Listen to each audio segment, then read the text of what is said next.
Astaghfirullahal azim alladzi la ilaha illa huwal hayyul qayyum wa atubu ilaih. Astaghfirullahal azim alladzi la ilaha illa huwal hayyul qayyum wa atubu ilaih. Astaghfirullahal azim alladzi la ilaha illa huwal hayyul qayyum wa atubu ilaih. Allahumma salli ala sayyidina Muhammadin abdika wa rasulika nabiyyil ummiyi wa ala alihi wa sahbihi wa barik wa sallim. Allahumma antalaha walau azumat farrijha bifadli. Bismillahirrahmanirrahim. Assalamualaikum warahmatullahi ta'ala wabarakatuh. La ilaha illallah Muhammadur Rasulullah fi kulli lamhatin wa nafasin adada ma wasi'ahu ilmullah. Hasbunallah wa ni'mal wakil, ni'mal maula wa ni'mal nasir. Ya muallima Ibrahim al-hikmata 'allimni. Allahumma salli wa sallim wa barik alaihi wa ala alihi. Ilahi anta maqsudi wa ridhaka matlubi. A'tini mahabbataka wa ma'rifatak wa la hawla wa la quwwata illa billahil aliyyil azim. Allahumma barik lana fi Sya'ban.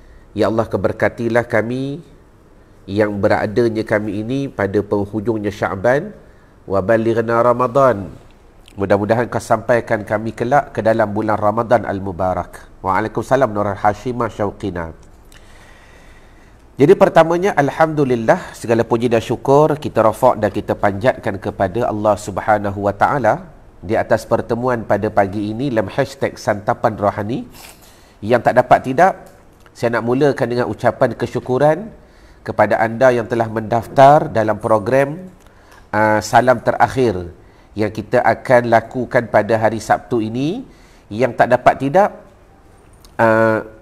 satu program yang membantu kita untuk mempelajari apakah keperluan, apakah perkara-perkara yang perlu kita lakukan sebagai waris sekiranya berlaku kematian. Jadi dalam nak mencapai kepada beberapa hari ni tuan-tuan, insyaAllah kalau saya ada masa, saya akan bersama dengan tuan-tuan hashtag Santapan Rohani untuk kita belajar serba sedikit hukum hakam yang berkaitan dengan kematian, supaya kita sebagai waris, kita tahu apa nak buat. Kita sebagai waris, kita belajar apa yang perlu kita buat. Dan yang paling penting, kita sebagai waris kena ketahui apa yang kita buat tu betul ataupun salah. Jadi jom bantu untuk like dan share dan tag nama orang yang anda sayang. Mudah-mudahan kita bersama-sama mendapat kebaikan dalam apa yang kita belajar pada pagi ini. Waalaikumsalam Said Muhammad Amin Al-Qadri. Baik. Hari ini saya nak membaca beberapa soalan daripada kitab Masailul Muhtadi. Daripada kitab Tawdihul Adillah. 500 masalah agama. Yang kita nak membincangkan lebih kurang setengah jam perkara yang berkisar dengan kematian ataupun perkara yang berkisar dengan janazah. Yang mudah-mudahan kita maklum, walaupun Alhamdulillah numbers dah berkurang, kan, yang berkaitan dengan kematian, COVID dan sebagainya. Tapi yang paling penting tuan-tuan, kita mencukupkan diri dengan ilmu. Kerana selain daripada COVID, banyak asbab-asbab lain yang membawa kepada kematian. Jadi, ilmu ini bukanlah semata-mata khusus kepada perkara-perkara yang berbangkit, tetapi ilmu ini satu perkara yang bermanfaat bagi kehidupan. Baik, soalan yang pertama ditanya, bagaimana hukum seorang yang beragama Islam dikuburkan memakai peti? Semacam agama lain. Boleh tulis di ruangan komen, Sabrina Nordin. Contohlah, ada wasiat contoh, kan, besok kalau aku mati kau buh dalam peti, dia kata. Jadi boleh ke tidak kita orang Islam ni menggunakan peti untuk kita memasukkan mayit ataupun janaiz ataupun janazah ke dalam liang lahat? Jadi kata ulama, menguburkan mayit muslim bersama peti, hukum asalnya makruh. Tulis di ruangan komen. Hukum asalnya makruh. Apa makna makruh? Perkara yang dibenci oleh Allah Subhanahu Wa Ta'ala. Walaupun buat tak berdosa, tapi kita sebagai waris, kita kena tahu hukum dulu makruh. Melainkan Maknanya apa makna melainkan? Tidaklah makruh sekiranya ada hajat dan keperluan. Seperti pertama, tanahnya basah atau mudah gugur. Ada setengah tempat tanah jenis basah ataupun tanah jenis mendap. Maka dia tak nak bagi mendap, dia masukkan mayit dengan peti-peti. Boleh. Terima kasih Asmah. Yang kedua, mayatnya rapuh kerana terbakar dan sebagainya. Yang ni pun boleh. Mayat tu rapuh sangat sebab terbakar. Bermakna kalau nak ikat dengan kalau kita nak kafan kan, sat lagi bercerai, sat lagi terbarai contoh, kita buhlah dalam peti-peti sekali. Boleh, harus. Yang kedua. Yang ketiga, banyak binatang buas yang dapat menggali tanah dan hanya bisa diselamatkan mayit dengan memakai peti dan lain-lain hajat jika diperlukan. Dan yang ketiga, kalau ada binatang buas, contohlah sahabat kita mati dalam hutan contoh. Waalaikumsalam Fazilah binti Buang. Kita pergi hiking, sahabat mati dalam hutan. Masalah contoh. Dah mati itu, kat situ pula banyak binatang buas yang suka menggali-gali, mengorek dan sebagainya. Ni macam mana kita nak urus mayit ni? Masuklah dalam peti. Supaya apa? Tidak dikorek oleh binatang buas. Harus. Walaupun asalnya makruh, tetapi boleh menjadi harus di atas beberapa asbab. Jadi mudah-mudahan, bila mana kita belajar tuan-tuan, sekurang-kurangnya kita tahu hukum asal. Kan? Dan juga kita mengetahui apakah jalan keluar untuk kita menyelesaikan sesuatu perkara. Khairun ada juga yang cuma letak papas sebagai benteng untuk elak. Betul, tak ada masalah. Bermakna antara liang tu dia letak papan pula dekat atas tu, supaya mengelakkan daripada tanahnya runtuh. Tak ada masalah. Yang penting kita belajar mengenai hukum hakam yang berkaitan dengan waris. Sebab kita ni waris. Terima kasih yang share star. Bila mana kita ni waris tuan-tuan, maka tak dapat tidak perlulah waris itu mengetahui sesuatu. Yang paling penting, sementara tuan-tuan like dan share dan tag nama orang yang anda sayang, cuba tulis perkataan ni. Waris ni pun, bila mana menerima wasiat, tuan-tuan kena faham bukan semua wasiat boleh ditunaikan. Waalaikumsalam Kak Sal, waalaikumsalam Kak Maziah. Bukan semua wasiat harus ditunaikan. Maknanya wasiat tu pun ada hukum. Ada wasiat yang wajib ditunaikan. Ada wasiat yang haram ditunaikan. Ada yang papan sending pun boleh juga. Ada wasiat yang makruh ditunaikan. Nampak? Jadi tuan-tuan sebagai ahli waris, yang walaupun nanti kita akan belajar dengan lebih detail pada hari Sabtu ini, cuma ini merupakan preview. Boleh jadi takut nanti ada berapa perkara ustaz tu terlepas pandang ke terlupa ke. Jadi preview ini mudah-mudahan kita menggambarkan, memahami hukum hakam. Tulis, bukan semua wasiat waris kena tunaikan. Contoh macam mana? Kalau wasiat yang haram contoh. Wasiat yang haram. Maka kita sebagai ahli waris tak boleh tunaikan. Macam mana wasiat yang haram? Besok kalau aku mati, jangan bagi dekat anak aku seposen pun duit. Sudah. Kalau aku mati besok, dia tulis wasiat ni. Jangan kau bagi dekat anak aku seposen pun duit. Padahal diri dia tu ada faraid. Diri anak tu ada hak. Dan hari tu dah belajarkan faraid, kena belajar lagi. Kita nak buat live lagi insya-Allah. Kita bantu lagi tuan-tuan. Walaupun sekurang-kurangnya kita belajar asas faraid. Kita kena tahu ada hukum hakam, cabang-cabang faraid. Kesimpulannya, walaupun wasiat begitu, tak boleh. Terima kasih Kak Erman Mas. Jelas? Tengok ulama kata, dan tidak dapat lulus wasiatnya si mayit dengan peti, terkecuali dalam keadaan seperti ini. Sama juga. Sebelum dia mati, dia wasiat, kalau aku mati besok, kau buhlah dalam peti. Tuan-tuan sebagai ahli waris macam mana? Nak buat ke tidak? Hukumnya asal makruh, melainkan dengan sabab. Habis yang pertama. Baik. Kita masuk pula kepada perkara yang kedua. Hari Sabtu ni tuan-tuan akan belajar dengan lebih detail. Yang ni merupakan preview. Kita belajar sedikit hukum hakam berkenaan apakah waris yang perlu lakukan. Apakah sebabnya orang mati kalau hendak dikuburkan harus dimandikan terlebih dahulu? Nampak simple kan makna? Tapi ramai yang tak tahu. Syukur tuan-tuan yang belajar. Soalan yang kedua apa dia? Tak pernah terfikirkan selama ni, kenapa sebelum ditanam mayit perlu dimandikan dahulu? Kenapa sebelum ditanam mayit perlu dimandikan? Baik. Walaupun tuan-tuan boleh mencipta apa jua jawapan, tapi kita nak jawapan yang relate, berkaitan dengan sunnah Nabi, ilmu yang diajar oleh Allah Subhanahu Wa Taala yang berkaitan dengan agama. Jawaban, memandikan mayit berarti membasuhnya, yakni mengalirkan air pada seluruh zahir badannya dengan air suci lagi yang menyucikan. Yang tu kita dah maklum, bila berlaku kematian kita kena mandilah, iaitu bersihkan tubuh dia. Baik. Sedang sesuatu yang mesti dibasuh itu ada kalanya kerana hadas, ada kalanya kerana najis, dan ada kalanya pula kerana dipermuliakan. Bila sebut basuh, basuh ni sebab apa? Pertama, ada basuh tu kalau kembali kepada asal, ada basuh tu disebabkan hadas. Bila kita hadas besar, kena mandi wajib. Waalaikumsalam Muhammad Hanafi. Ada basuh pula disebabkan najis. Ada yang kita basuh pula sebab nak memuliakan. Jadi mayit ni masuk dekat mana? Seperti kewajiban basuh bencana kerana jilatan anjing. Itu wajib. Bekas yang kena jilat anjing ataupun anjing jilat air dia pun wajib kita basuh bekas tu.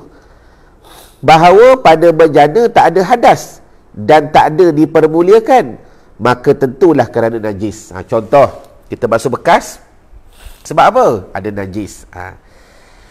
Dan pada kewajiban mandikan mayit, bahawa tak ada mayit itu hadas dan orang mati bukan najis, maka tentulah kerana dipermuliakan. Saya rasa satu ilmu yang baru bagi tuan-tuan yang tak pernah tahu.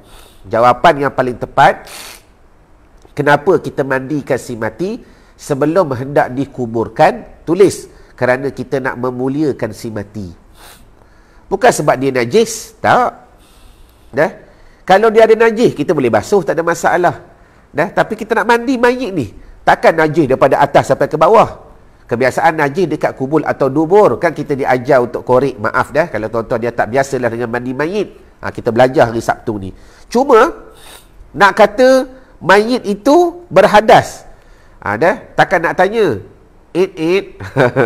ni sebelum kau mati kau dah mandi junub ke belum?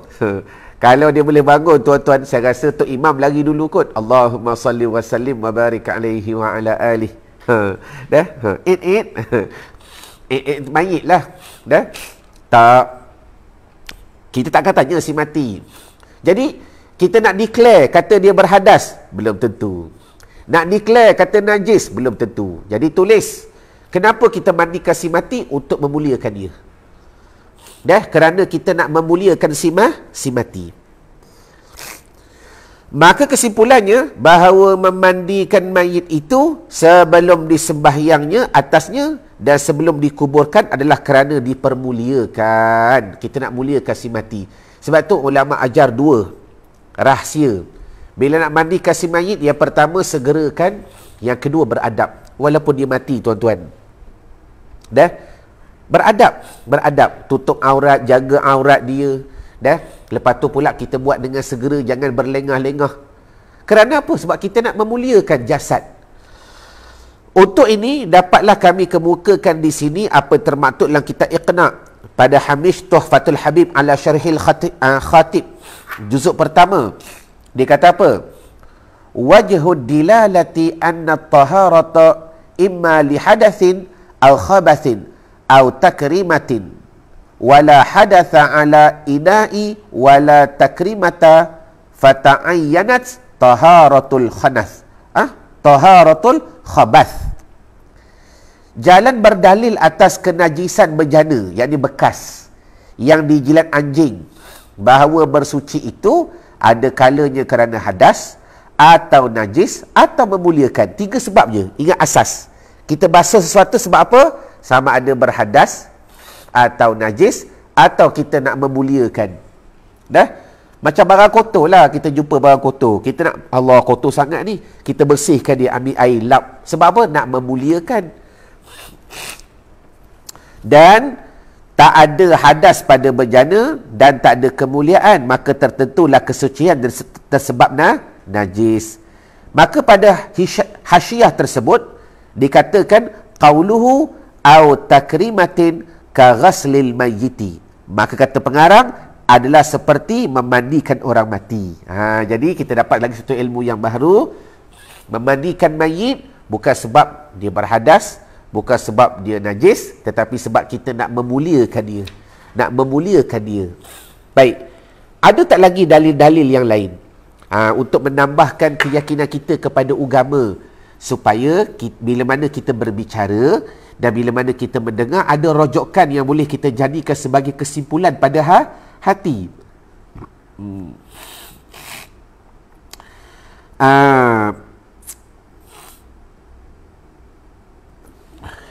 Yang ni best ni.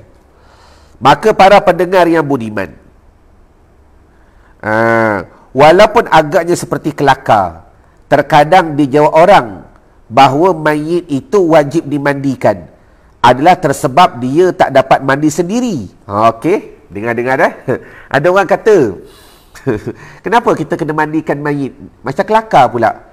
Ada orang jawab, memanglah sebab dia tak boleh mandi sendiri. Dia tak boleh mandi sendiri. Siapa nak dengar jawapan yang best? Tulis nak di ruangan komen. Dah lama dah tuan-tuan tak belanja love ni. Allahumma salli wa sallim wa barik alaih. Ahlan wa sahlan Melati Saleh. Dah, kalau dia buat lawak, memanglah kita nak mandikan mayit sebab mayit tu tak boleh mandi sendiri. Baik. Jawapan ini ada benarnya juga. Artinya ada yang dimasalahkan orang dalam perbicaraan fiqh. Memang jika sekiranya mayit itu bisa bangun dan mandi sendiri, seperti halnya dengan Boris Karloff, lalu ia kembali ke tempatnya semula, tidaklah kewajipan lagi atas yang hidup untuk memandikannya.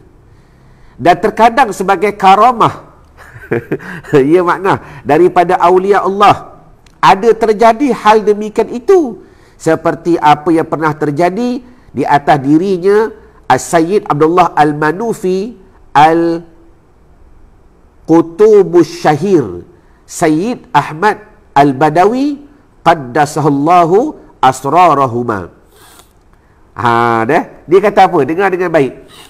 Kalau orang tu kata, memanglah kita kena mandikan, takkan mayit nak boleh bangun mandi sendiri. Tuan-tuan tulis di ruangan komen, kata ulama fiqh, sekalipun seseorang tu mati, takdir kata dia boleh bangun dan dia mandi, tuan-tuan, kemudian dia mati balik, dia baring balik, kata ulama memadai. Memadai. Ada sejarah, ada kisah, ada tu sebagaimana berlaku di atas Sayyid Abdullah Al-Manufi, Sayyid Ahmad Al-Badawi, yang ulama sebut dalam kitab Kashifatus Sajak fi Syarhi Safinatin Najak bagi Allamah Abi Abdil Al-Mu'ti Muhammad Nawi At-Tanari. Dia kata apa? Walaula ghassala nafsahu karamatin kafa kama waqa'a li Sayyidi Ahmad Al-Badawi amaddana Allahu bimadadihi. Dan jikalau memandikan mayit akan dirinya sendiri, nescaya memadai. Nur Hayati, memadai. Sebagaimana pernah terjadi hal tersebut di atas diri As-Sayyid Ahmad Al-Badawi. Allahumma salli ala Sayyidina wa maulana Muhammad. Nampak pelik kan? Tu sejarah. Sayyid Ahmad Badawi dah meninggal, bangun mandi sendiri. Dah mandi-mandi, ambil wuduk semua, baring balik, mati balik.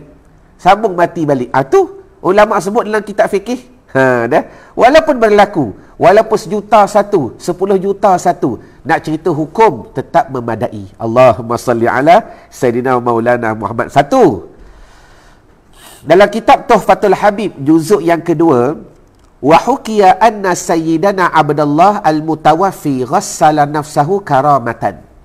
Dan dihikayatkan bahawa Sayyidina Abdullah Al-Manufi seketika wafat ada mandikan dirinya sendiri sebagai satu karamah. Tu, Tu Kak Noraini. Dah. Keramat. Syekh Abdullah Al-Manufi bangun sendiri. Lepas-lepas mati, bangun balik, mandi dulu. Mandi, ambil uduk, tidur balik, mati balik. Allahumma salli ala Sayyidina wa Maulana Muhammad. Memadai tak? Kata ulama, memadai. Habis. Jelas dah? Jadi, kita dapat lagi satu ilmu. Kita memandikan mayit bukan sebab dia najis. Bukan sebab kita nak mengangkat hadas. Tak. Antara sebabnya nak memuliakan. Memuliakan. Habis soalan yang kedua. Baik, kita masuk soalan yang ketiga pada hari ini. Sementara tuan-tuan nak belajar dengan lebih detail pada hari Ahad ni, insya-Allah adalah Satapan Rohani, saya bacalah beberapa masalah-masalah yang berkaitan dengan mayit. Mudah-mudahan tuan-tuan boleh belajar. Nanti waktu program nanti belajar pula dengan orang lebih pakar. Soalan seterusnya adalah satu orang anak kecil berumur 10 bulan. Kemudian telah meninggal dunia. Bapaknya dari anak tersebut bangsa Cina, tapi ibu anak itu bangsa Indonesia. Kitab ni kitab Indo kan. Kemudian sang bapa dari anak telah menyerahkan kepada ibu dari anak itu. Hal mayitnya minta diuruskan secara Islam. Bagaimanakah hukumnya? Dah. Seorang budak 10 bulan mati, bapaknya kafir. Masa dia tuan-tuan di Indonesia kan boleh berkahwin walaupun tak tukar agama. Dah. Dah, boleh berkahwin walaupun tak tukar agama. Sebab tu kadang-kadang Allahumma salli wa sallim wa barik alaihi wa ala alihi. Dah. Mana nak cakap lebih sikit nanti politik. Cakap lebih sikit nanti kita kata mengata orang lain. Tapi itulah yang berlaku bila mana Muhammadiyah menguasai. Dah. Walaupun kita maklum di Indonesia ni tuan-tuan ada dua pertubuhan besar. Pertama NU, Nahdlatul Ulama. Yang kedua Muhammadiyah.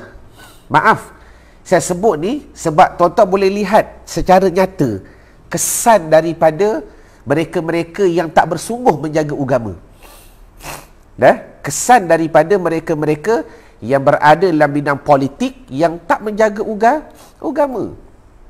Sehingga di Indonesia tuan-tuan boleh berkahwin walaupun tanpa tukar agama. Allah na'uzubillah min zalik. Laki-lakinya Islam, perempuannya Kristian boleh kahwin. Dah. Jangan tengok sekarang, kita tengok macam mana benda ni mulanya di mana? Mulanya di mana supaya kita pakat-pakat nak perbaiki. Dah, sebab itu kalau kita melihat di Indonesia dua pertubuhan besar, NU, Nahdlatul Ulama, iaitu kumpulan yang cenderung kepada, bukan cenderung, yang berpegang dengan i'tiqad ahli sunnah wal jamaah. Yang kedua Muhammadiyah. Muhammadiyah ni bahasa kita mudah-mudahan Wahabi lah. Dah. Mereka ni bersungguh tidak jaga agama. Allahu Akbar. Tengoklah apa yang berlaku di Indonesia tuan-tuan. Sehingga orang nak kahwin pun boleh walaupun tak tukar agama. Allahu Akbar. Kita tanya pula NU buat apa? Sabar dulu. Dah. Tanya pula siapa yang banyak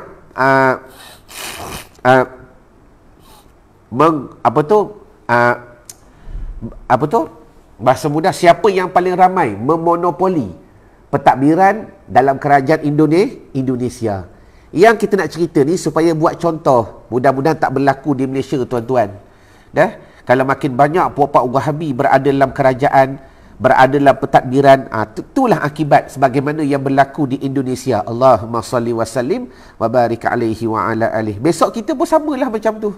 Kahwin, tak payah tukar agama, boleh kahwin. Kenyataannya tu berlaku dah. Nyata kan, lagi jelas kan? Allahumma salli ala Sayyidina wa Maulana Muhammad. Ni nak masuk Ramadan dah ni. Dah? Tak payah fidyah tak payah bayar. Dah? Ini semua mengelirukan bagi agama. Mengelirukan bagi agama. Merosakkan bagi agama. Bagi orang yang tak jelas pada agama, dia tak rasa apa tuan-tuan. Dah? Sebab seolah-olah dia boleh kata, aku boleh pilih mana-mana yang aku nak. Dah, bukan begitu. Dah, Islam ni jelas, hukumnya jelas. Habis, wallahu a'lam. Jadi soalannya, apa yang perlu dilakukan sekiranya bapa dia tadi tu Cina, Dia kata kepada mak dia Islam, kau uruskanlah anak ni. Jawaban,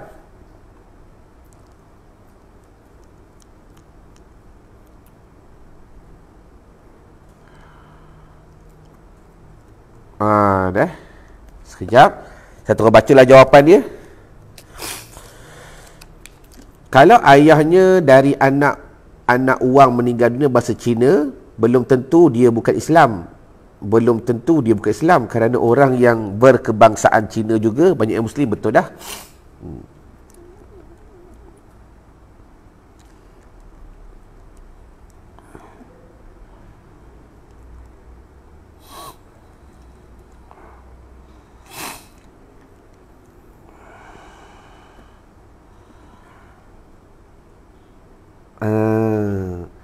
Yang pertama, kalau ayah dari anak itu bangsa Cina yang beragama Islam, tentu tidak menjadi persoalan apa-apa. Yang tu jelas.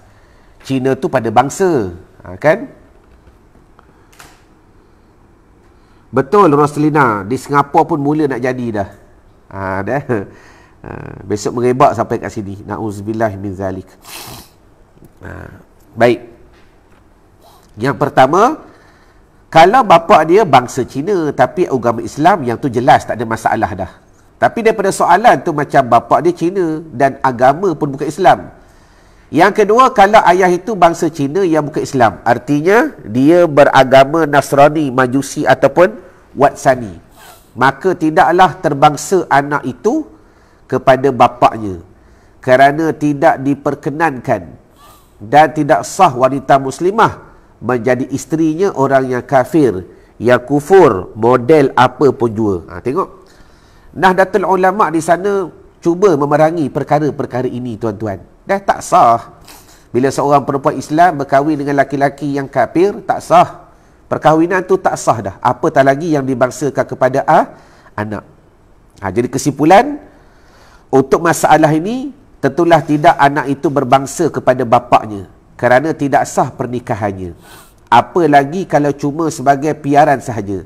Maka sekarang perlu agama apakah terhukum anak itu? Kalau ibu anak itu perempuan Islam, maka dengan sendirinya anak tu pun dihukum Islam. Selesai. Maka dia jawab begini. Dia tak jawab kepada kes anak tadi. Dia jawab kepada kes yang asal. Kalau perempuan tu Islam, lelaki itu Kristian contoh, lepas tu kahwin. Bila kahwin dapat anak, kemudian anak tu mati. Dah? Dari segi hukum, perkahwinan tu tak sah dah. Tak sah. Sebab kafir lelaki-lelaki tu. Bila tak sah, tuan-tuan, hukum yang kedua, anak tu automatik dibangsa kepada maknya. Sebab maknya Islam. Dah, anak itu automatik dibangsakan kepada emaknya. Sebab apa? Maknya Islam. Habis. Jadi, hukum dikebumikan sebagai seorang yang Islam. Dah, hukum ditanamkan sebagai orang yang Islam. Jelas? Habis soalan yang ketiga pada pagi ini. Dah. Jadi saya rasa tuan-tuan cukup setengah jam. Kita belajar lebih kurang beberapa soalan berkenaan kematian, yang insya-Allah pada hari Sabtu ini kita akan belajar dengan lebih detail lagi berkenaan salam terakhir. Apakah perkara-perkara yang perlu kita lakukan sebagai waris untuk kita bantu si mati agar kita dapat menguruskan kewajipannya, keperluannya, wasiatnya, kehendaknya, adabnya. Yang paling penting, tuan-tuan, kita sempurnakan dia sebagai orang yang kita kasih dan kita sayang. Jelas ke jelas? Jadi insyaAllah besok kalau ada masa kita sambung lagi untuk kita belajar lagi beberapa soalan-soalan berkenaan kematian, janazah, supaya apa? Kita belajar sesuatu. Okey? Jadi saya rasa madai dahulu pertemuan kita pada hari ini. Mana yang baik itu datang daripada Allah, yang tak baik itu pasti datang daripada kejahilan saya sendiri. Kalau nak belajar lebih, jangan lupa bersama kami dalam daurah salam terakhir pada hari Sabtu ini. Ma'assalamah wa liqa. Assalamualaikum warahmatullahi wabarakatuh.